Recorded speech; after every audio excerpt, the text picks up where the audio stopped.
আজ সচিবালয়ে নতুন মন্ত্রিসভার প্রথম বৈঠক করবেন প্রধানমন্ত্রী তারেক রহমান। এছাড়া মন্ত্রিপরিষদ সচিব সহ সচিবদের সঙ্গে মতবিনিময় করবেন তিনি।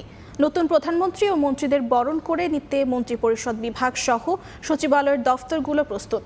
পুরো সচিবালয় সাজানো হয়েছে নতুন সাজে। সরকার গঠনের পর আজ প্রথম কর্মদিবসে সচিবালয়ে অফিস করবেন প্রধানমন্ত্রী তারেক রহমান।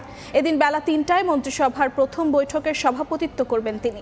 এছাড়া প্রথম কার্যদিবসে তিনি সচিবদের সঙ্গেও মতবিনিময় করবেন বলে জানা গেছে।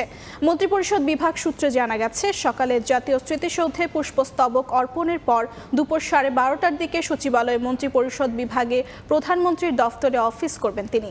প্রথম কর্মদিবসে নবনিযুক্ত মন্ত্রী ও প্রতিমন্ত্রীরাও সচিবালয়ে অফিস করবেন আজ।